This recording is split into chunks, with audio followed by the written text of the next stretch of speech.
अब मैं तो इसमें पक्का हो गया हूँ कि कैसी कैसी आजमाइशें आती हैं, कभी गाड़ियों की, कभी ट्रैफिक की, कभी भाइयों की, कभी किसी तरह की, कभी फाइनेंशियली, कभी ऐसे मामला होते रहते हैं। और हम खुदा के शुक्रगुजार हैं कि तो भी वो वक्त पर हमें जो है, जो उसने वक्त मुकर्रर किया होता है उस पर वो हमें ले आता है। हम उसके शुक्रगुजार हैं। और मैं आप लोगों का भी शुक्रगुजार हूँ जो काफ़ी देर से बैठे हुए हैं और इंतज़ार कर रहे थे। और मैं ईमान रखता हूँ कि आज शाम जब आप जैसा आप इंतज़ार कर रहे थे, खुदा आपकी ज़िंदगी में एक नई बात करेगा। Hallelujah, hallelujah. और मैं भाई का हेलो, मैं कुछ नहीं हूँ। भाई अभी कह रहे थे तो कि भाई ज़िशान हमारे घर में आए और मैसेज प्रीच किया। ये खुदा का एक खास मकसद होता है, खुदा का एक खास प्लान होता है। इसमें मेरी वजह नहीं, ये सारा ऑनर और सारा जलाल यीशु मसीह को है। यूहन्ना जो बपतिस्मा देता था,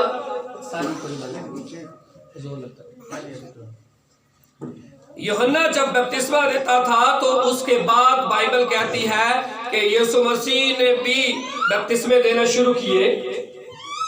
और किसी ने उससे कहा कि यूहन्ना से कहा कि जिस शख्स को तूने यरदन पर बपतिस्मा दिया था, देख अब वो तुझसे ज्यादा शागिर्द करता है और वो जो है बपतिस्मे देता है। और यूहन्ना ने इससे जेलसी नहीं की, बल्कि उसने क्या किया, उसने कहा कि जिसकी दुल्हन है वही दुल्हा है, जिसकी दुल्हन है वही दुल्हा है। और लिखा है जरूर है कि वो बढ़े और मैं घटूं। आमीन। और आज हमारा भी ईमान यूहन्ना जैसा होना चाहिए। आमीन, आमीन। क्योंकि कलाम अक़दस के अंदर लिखा है बल्कि उससे ज्यादा होना चाहिए। बाइबल में लिखा हुआ है कि बादशाही के अंदर हमेशा से जोर होता हुआ आया है, लेकिन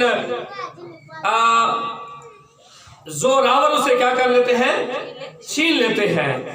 और फिर लिखा है कि जितने भी नबी आए उनमें यूहन्ना सबसे क्या था, बड़ा था। और जो कोई अपने आप को छोटा बनाएगा वो यूहन्ना से बड़ा कहलाएगा। और अगर यूहन्ना कहता है कि जरूर है कि वो बढ़े और हम घटे, और जरूरी है कि हम यूहन्ना से भी ज्यादा हलीम हो ताकि यीशु मसीह ज्यादा जलाल पाए। आमीन। तो मैं भाई विक्टर का भी शुक्रगुजार हूँ, तमाम भाइयों का। आइए जल्दी से हम टाइम को ज़ाया किए बगैर कलाम खुदाबंदी की तरफ बढ़ेंगे। आइए मेरे साथ निकालें, ओल्ड टेस्टामेंट में से देखते हैं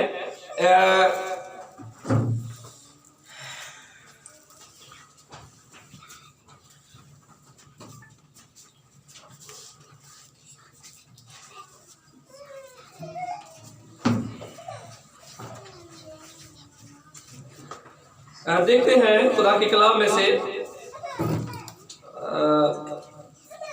पहला तवारीख है और उसका 13वां बाब और उसकी पहली आयत से पढ़ेंगे, बल्कि चैप्टर के आखिर तक हम इसको पूरा चैप्टर पढ़ेंगे ताकि हम जो है पस मंजर को हासिल कर सकें।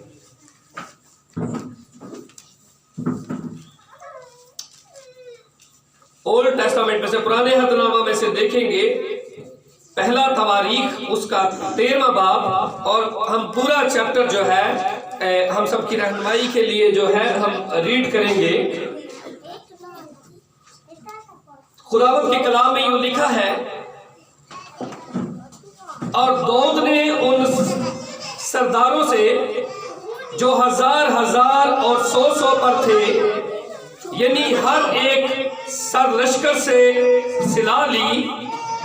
और दाऊद ने इस्राएल की सारी जमात से कहा कि अगर तुमको अच्छा लगे और खुदावंद हमारे खुदा की मर्जी हो तो आओ, हम हर जगह इस्राएल के सारे मुल्क में अपने बाकी भाइयों को, जिनके साथ काहिन और लावी भी अपने नवाहीदार शहरों में रहते हैं, कहला भेजे ताकि वो हमारे पास जमा हो और हम अपने खुदा का संदूक फिर अपने पास ले आए, क्योंकि सौल के अय्याम में उसके तालिब ना हुए।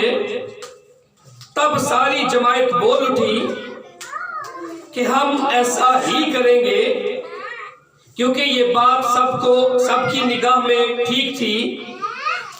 तब दाऊद ने मिस्र की नदी सहूर से हमात के मुदहल तक के सारे इसराइल को जमा कर किया, ताकि खुदा के संदूक को करीते यरीम से ले आए। और दाऊद और सारा इसराइल बाला को यानी करीते यरीम को जो यहूदा में है गए, ताकि खुदा के संदूक को वहां से ले आए, जो क्रूबियों पर बैठने वाला खुदा है और इस नाम से पुकारा जाता है। और वो खुदा के संदूक को एक नई गाड़ी पर रखकर अम्बिदाब के घर से बाहर निकाल लाए, और उज़ा और अहियू गाड़ी को हाँक रहे थे। और दाऊद और सारा इसराइल खुदा के आगे बड़े जोर से गीत गाते, और बरबत और सितार और दफ और जांच और तुरही बजाते चले आते थे। और जब गिदोन के खलियान पर पहुंचे तो उज़ा ने संदूक के थामने को अपना हाथ बढ़ाया, क्योंकि बैलों ने ठोकर खाई थी। तब खुदावंद का कहर उज़ा पर भड़का और उसने उसको मार डाला, इसलिए कि उसने अपना हाथ संदूक पर बढ़ाया था और वो वहीं खुदा के हजूर मर गया। तब दाऊद उदास हुआ, इसलिए कि खुदावंद उज़ा पर टूट पड़ा, और उसने उस मुकाम का नाम पुर्ज उज़ा रखा, जो आज तक है। और दाऊद उस दिन खुदा से डर गया और कहने लगा कि मैं खुदा के संदूक को अपने यहाँ क्यों कर लाऊं। सो दाऊद संदूक को अपने यहाँ दाऊद के शहर में ना लाया, बल्कि उसे बाहर जाती उबेद अदूम के घर में ले गया। सो खुदा का संदूक उबेद अदूम के घराने के साथ उसके घर में 3 महीने तक रहा। चैप्टर पीछे चला गया। और खुदावंद ने गिदोन के घर और उसकी सब चीजों को बरकत दी। हाँ जी, खुदावंद की जिंदगी बख्शलाम के पढ़े और उसके सुने जाने पर उसकी बरकत। आइए एक बार दुआ करें। प्यारे आसमानी बाप, हम तेरे शुक्रगुजार हैं। ये तेरी अजमत है कि तूने अपने लोगों को, हम भाइयों को यहाँ पर जमा किया है। खुदावंद बस ये तौफीक दे कि खुदावंद तू अपने लोगों से बोले, और आज जिंदगियों पर खुदा चोट हो, और बहुत सारी जिंदगियां तेरे कलाम को लें और अपनी जिंदगियों को बदलने वाले हों, और खुदावंद तेरे साथ मुंसलिक हो जाने वाले हों, यीशु मसीह के नाम में। सो मेरी बहनों, मेरे भाइयों, चंद एक मिनट हम इन बातों को देखेंगे। अभी हमने एक पूरी कहानी को, जो कि दाऊद की ताल्लुक से है, इसको अभी हमने पढ़ा है। और आप में से किस किस ने गौर से सुना इसको? आपने गौर से नहीं सुना? गौर से सुना है। अब ये कहानी कुछ ऐसे है कि जब दाऊद को बादशाहत मिली, तो दाऊद, अब जानते हैं जब कोई नया बादशाह बनता है तो वो कुछ करना चाहता है, ताकि वो कुछ दिखाए कि वो जो है वो बादशाह बना है। और चूंकि दाऊद नया बादशाह बना है, और सौल को खुदा ने रद्द कर दिया, और दाऊद को खुदा ने बादशाह होने के लिए मुकर्रर कर दिया और दाऊद बनी इसराइल का बादशाह बना। और उसने क्या किया, उसने तमाम तर इसराइल की कौम को जो जगह जगह पर मुकीम थी अपने अपने झंडे के साथ, अपने अपने कबीलों के साथ, अपने अपने इलाकों में मुकीम थे। और दाऊद ने क्या किया, उन सरदारों को जो हजार हजार पर क्या थे, मुकर्रर थे, उनको बुलाया और उनसे कहा कि क्यों ना ऐसा हो कि हम खुदा के संदूक को जो है वो यरूशलेम के अंदर लेकर आए, खुदा के संदूक को यरूशलेम के अंदर लेकर आए। और ये बात तो बड़ी खूबसूरत है। बाइबल कहती है सबको ये बात क्या हुई, अच्छी लगी और सब ने इस बात पर क्या किया, आमीन किया। या छोड़ दे इसको,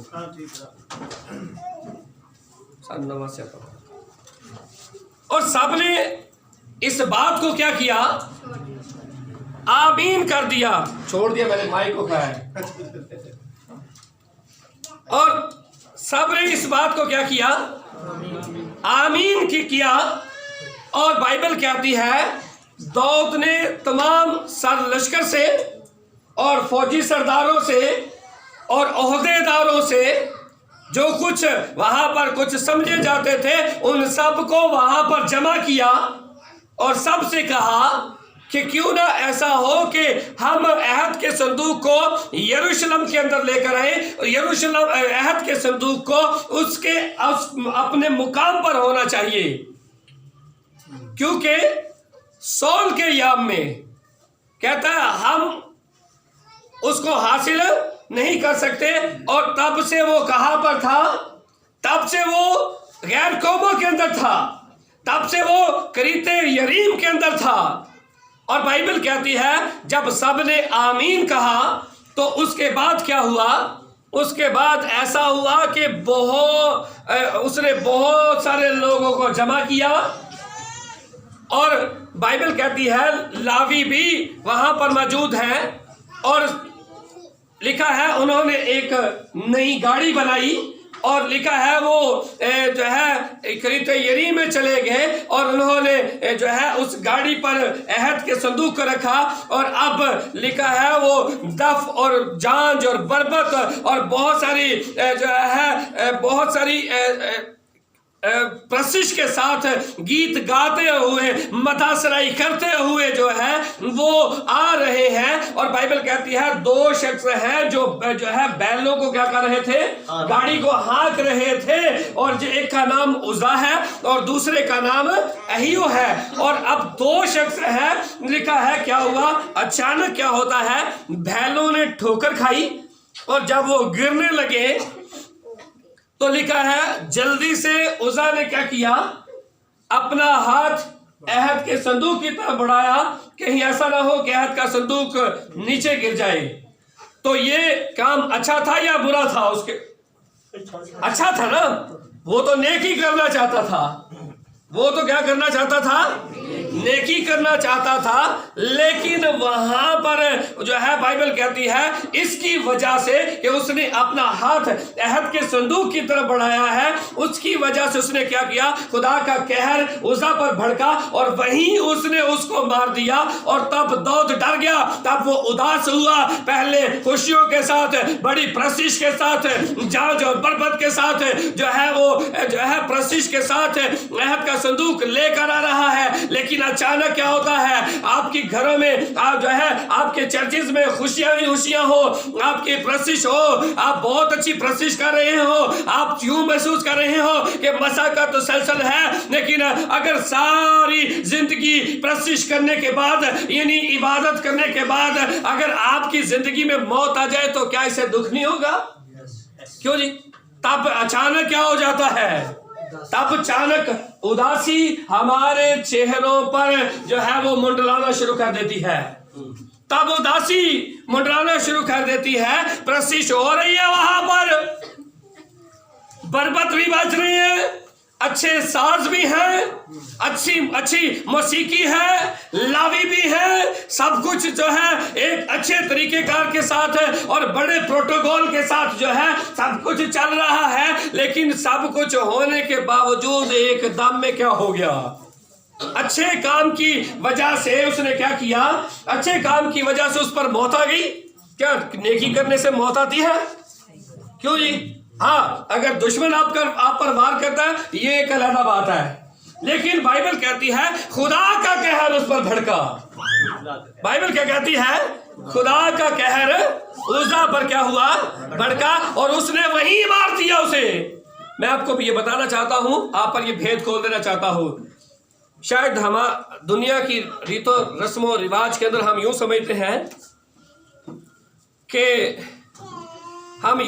हैं कि अचानक किसी की मौत हो जाना, यानी दिल का दौरा पड़ जाना, हार्ट अटैक आ जाना, हम समझते हैं ये बड़ी अच्छी मौत है। हमारे यहाँ यूं समझा जाता है कि ये बड़ी अच्छी मौत है जी, खुदा ने इन्हों जड़ा ना वो शुक्र है उदा कि उन्होंने मंजी तो नहीं पाया, ठीक है ना, ये बीमार नहीं होया तो ये बड़ी अच्छी मौत मर गया। याद रख लें, अगर आप बाइबल को देखते हैं तो बाइबल में और भी बहुत सारी ऐसी जगह पर ऐसे काम हुए हैं कि एकदम में मौत हो गई। तो इसका मतलब ये होता है कि ये दिल का दौरा खुदा का जो है ये कहर है। अब ये वहां पर ये नहीं लिखा कि उसे आग लग गई, उसे गोली लग गई, उसे अब अचानक भड़का है, तो इसका मतलब क्या हुआ है? इसका मतलब यह है कि उसे दिल का दौरा पड़ गया है। तो दिल का दौरा पड़ना ये खुदा का कहर होता है भाई। अगर कोई चारपाई पर पड़ता है ना, बीमार होता है, तो उसका मतलब ये होता है वो बड़ा किस्मत वाला, चूंकि उसकी औलाद को उसकी सेवा करने का क्या मिल जाता है। अगर ये बीमार होकर मरना, ये मेरे टॉपिक से हटकर बात है, मैं लेकिन बात कर रहा हूँ, बीमार होकर मरना अगर ये बुरा ही है तो नबी तो सारी कई वक्त तक बीमार रहे। यानी यकूब बीमारी की हालत में था, इजहाक बीमारी की हालत में था, बाइबल कहती है अंधेपन की हालत में, नजर भी चली गई, सब कुछ चला गया और ये सारा कुछ था। तो फिर इसका मतलब है वो तो गलत मौत मर गई। क्यों जी भाई? ये अचानक क्या होना, अचानक क्या होता है? अचानक हार्ट अटैक आ जाना, और उज़्ज़ा की जिंदगी के अंदर भी कुछ ऐसा ही हुआ है। अचानक मौत आ जाना, खुदा का कहर भड़क रहा है, और उज़्ज़ा पर तब पाया जब वो इबादत कर रहा था। लोग कहते हैं ये बड़ी अच्छी मौत मर गया, ये शुक्र जुम्मा पढ़ने मर गया, और आज जुम्मे का रोज है, ठीक है ना, और हम यूं समझता है शुक्र गिरजे में तो जान निकल गई, ये बड़ी प्यारी मौत आई है। और भाई मस खुदा की हजूरी में आना तो जिंदगी मिलती है। खुदा की हजूरी में आने से जिंदगी मिलती है। फिर खुदा हम ये कैसे कह सकते हैं कि वहां पर बहुत अच्छा जी मौत आ गई है? बाइबल कहती है यीशु मसीह जो है जा रहा है, और उसे रास्ते में एक जनाजा देखा है जो जा रहा है, यानी वो बेवा का बेटा, और वो बेटे उसके पास गया और उसने उसको जिंदा कर दिया है। वो तो मुर्दे क्या करता है? जिंदा करता है। लेकिन ये कहां से आ गया? ये एक अपने तरीके कार है कि हम कहते हैं जी बड़ा अच्छा जी गिरजे से मर गया, इबादत करते हुए उसकी जान निकल गई। नहीं, उज़्ज़ा भी प्रशिश कर रहा था, उज़्ज़ा भी गीत गा रहा था, उज़्ज़ा भी आगे होकर नेकी का काम करने लगा था, लेकिन फिर भी उसकी जिंदगी के अंदर मौत। ऐसा क्यों हुआ? Do you know about to this passage? क्या आप इस हवाला कलाम के बारे में जानते हैं? क्यों जी, क्यों मौत आई? प्रशिश भी हो रही है, सब कुछ हो रहा है, लेकिन मौत क्यों आई? मैं आपको अच्छा बताना चाहता हूं कि मौत क्यों आई। क्योंकि दाऊद ने क्या किया? दाऊद ने तमाम सरलश्कर को, जो हजारों हजार पर और सौ पर मुकर्रर थे, उनको सबको जमा किया, और लावियों को भी जमा किया, तमाम बनी इसराइल के लोगों को भी उसने क्या किया, जमा किया। लेकिन अब जानते हैं उसने कोई कमी छोड़ दी, और अब जानते हैं वो कमी क्या थी। उसने एक शख्स को नहीं बुलाया जिसकी वजह से सारी इबादत ही फेल हो गई। आप जानते हैं उसको उस वक्त उसने किसको नहीं बुलाया, नबी को नहीं उसने बुलाया, उसने नबी को नहीं बुलाया। अगर नबी को बुलाता तो दुरुस्त तरीका तो नबी के पास था, क्योंकि बाइबल कहती है यकीनन खुदावंद खुदा कुछ नहीं करता जब तक अपना भेद अपने खिदमत गुजार नबियों पर पहले आशिकारा ना कर दे। इससे पहले कि खुदा कुछ करे, खुदा अपने नबियों को बताता है। और खुदावंद के कलाम में लिखा है यीशु मसीह कल आज बल्कि अब तक क्या है, यकसा है। और अगर कल वो नबियों के जरिए से कलाम करता था तो आज भी उसका तरीकेकार यही है, उसके कलाम का तरीकेकार यही है। उसकी हर एक चीज जो है वो अपने कलाम के साथ है। वो कभी भी आपके तरीकेकार पर नहीं चलना चाहता। और ये बनाया हुआ तरीका किसका था कि वो प्रशिश कर रहे थे। अब कमी क्या थी, अगर नबी आता तो नबी उसको ये बताता कि भाई ये अहद का संदूक जो है ये बैलगाड़ी पर नहीं आना, ये अहद का संदूक के लिए बैलगाड़ी नहीं होनी चाहिए। खुदा की शरीयत के मुताबिक खुदा ने लावियों को ये खिदमत दे रखी थी। आमीन। खुदा ने लावियों को ये खिदमत दे रखी थी कि वो अहद का संदूक कैसे, आप चुप रहे, उठा कर लेकर कहां पर आपने, तो वो किस पर लेकर आ रहे थे, गाड़ियों पर लेकर आ रहे थे, हैं? वो किस पर लेकर आ रहे थे, गाड़ियों पर। तो सब कुछ अच्छा था, प्रशिश अच्छी थी, अकॉर्डिंग टू दी लॉ थी, अकॉर्डिंग टू दी बाइबल थी, शरीयत जो है लावी भी थे, सब कुछ था। तरीकेकार गलत था। वो तरीकेकार क्या गलत था कि यानी जो हकीकी बात थी वो तो नबी के पास थी। इसका मतलब है जब तक नबी नहीं है तब तक तमाम इबादत फेल है। तब क्योंकि मैसेज पैगाम असली तरीका किसके पास है, वो नबी के पास है भाई, वो नबी के पास है कि वो आपको दुरुस्त तरीका बताए, आपको दुरुस्त तरीके पर ले चले, आपको दुरुस्त राह पर ले चले। बाइबल कहती है कि ये नबी का काम है। लेकिन हमें यीशु मसीह ने बता भी दिया था। उसने कहा कि जब लोग तुमसे कहें कि देखो मसीह यहाँ है या वहाँ है तो खबरदार यकीन। इसका मतलब क्या है, आप जानते हैं अगर आज हमारे पास बहुत सारे टीवी चैनल्स हैं तो अगर मसीही हैं तो फिर बहुत सारे टीवी चैनल्स क्यों हैं, क्योंकि फिर एक होना चाहिए ना, क्यों जी। अब हर कोई दावा कर रहा है ये आइजक टीवी है, ये बरकत टीवी है और ये प्रेस टीवी है, बाकी को भी जोड़ दें। अब आइजक वाले दावेदार हैं कि हमारे पास यीशु मसीह है, और अब बरकत टीवी वालों के पास ये दावा है कि हमारे पास यीशु मसीह है। अब प्रेस टीवी वालों के पास भी ये दावा है, और बाकी छोटे चर्चिस के अंदर भी ये दावा है कि मेरे पास यीशु मसीह है। लेकिन यीशु मसीह ने क्या कह दिया इनसे पहले, उसने कहा जब लोग ये कहेंगे तो क्या इनका यकीन करना, क्यों जी। लिखा है जब लोग ये कहते होंगे कि देखो मसीह यहाँ है या वहाँ है, आपको लोग रेफरेंस देंगे। ये मैं उनकी बुराई नहीं कर रहा, लेकिन आपको तलीमी बात बता रहा हूँ। आपको लोग रेफरेंस देंगे, भाई ऐसे टीवी दिलाया वो बड़ी दुआ अच्छी कर देनी, भाई प्रेस टीवी दिलाया वो बड़ी दुआ अच्छी कर देनी। लेकिन याद रख ले, ना प्रेस टीवी, ना ऐसे टीवी, ना पास्टर सिशान, ना पास्टर रजवान, ना प्रशिश करने वाला भाई वेसन, कोई नहीं। खुदावंद अपने कलाम के साथ रहता है, और उसके कलाम का जो तरीकेकार है वो अपने नबियों के पास रखता है, और वो अपना कानून, अपना कलाम अपने नबियों के जरिए से करता है। और खुदा ने इस जमाना के अंदर हमें नबी दिया 1963 के अंदर, जिसका नाम अभी भाई विलियम ब्रैनम बता रहे थे। 1906 के अंदर उसकी पैदाइश होती है, और वो गरीब खानदान से है, और उसकी पैदाइश भी एक अजीब तरीके से है। और 2 साल के होने के बावजूद भी उसके पास खुदा का फरिश्ता आना शुरू कर देता है और उसे वहीं से जो है उभारना शुरू कर देता है और उससे खुदा दिलों के हाल जो है वो बयान कर रहा है। खुदा दिलों के भेद को समझ लेता है, खुदा दिलों की बातों को जान रखता है। तो फिर मेरे अजीजों, जो तरीकाकार जो है आज हमारे इस जमाना में हमें खुदा ने दिया है कि हम किस तरह शायरबानी ले सकते हैं, वो तो नबी बता सकता था। हम तो ले रहे थे सारी उम्र से नाश्तारबानी, हम तो सारी उम्र से क्या कर रहे थे, यानी कैसे हम सुबह के टाइम रोटी तोड़ रहे थे। लेकिन बाइबल क्या कहती है कि ये शायरबानी है। ये क्या है? ये शायरबानी है। और इशा का मतलब क्या होता है? शाम। और रुबानी का मतलब क्या होता है?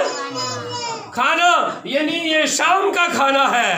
और लिखा है कि बाइबल मुकद्दस में लिखा है, जिस रात वो पकड़वाया गया उसने रोटी ली और शुक्र करके तोड़ी और अपने शागिर्दों को दी और कहा कि ये मेरा, ये उसने बताया। तो हम क्या कर रहे हैं?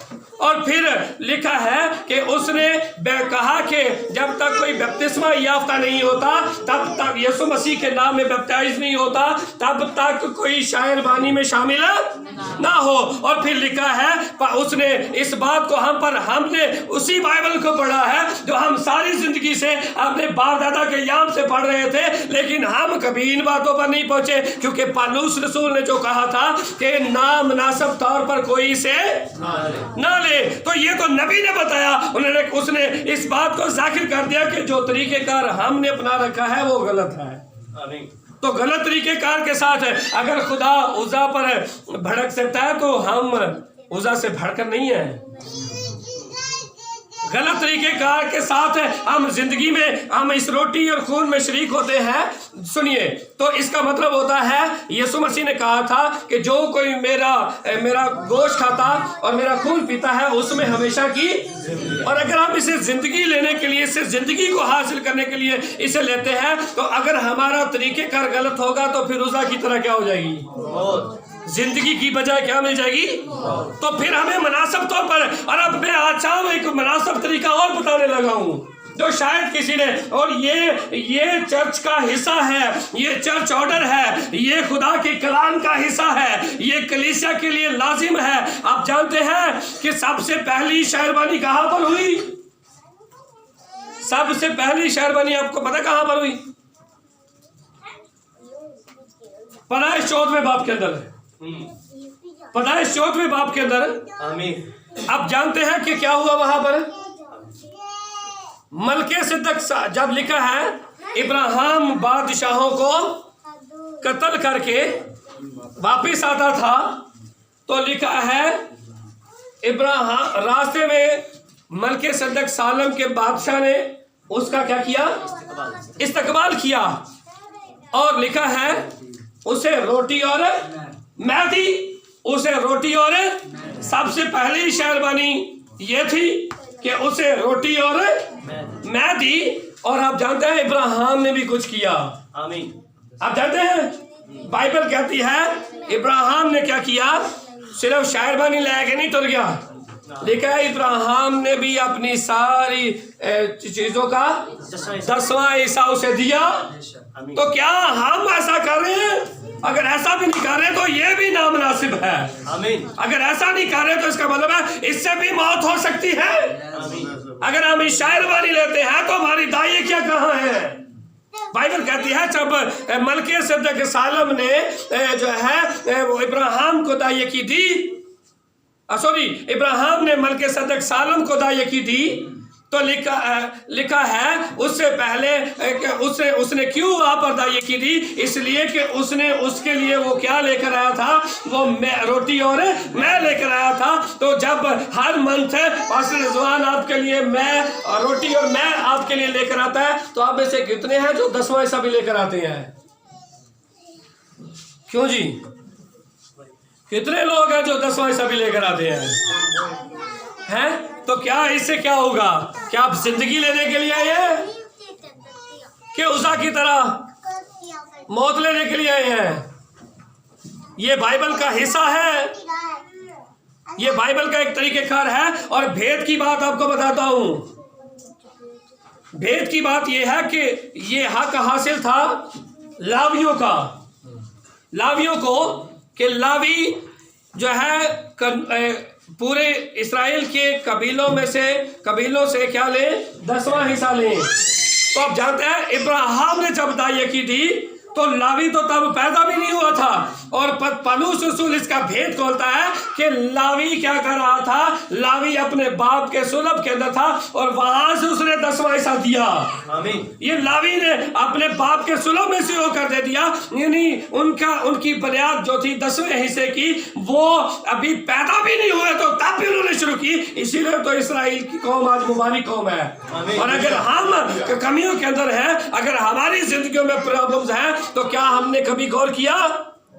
आप जानते हैं कि आपने कभी गौर किया कि पास्टर साहब सुबह से लेकर शाम तक ड्यूटी करते हैं और जो 10-11 हजार पर है, और क्या ये कलीसिया के लिए ठीक बात है?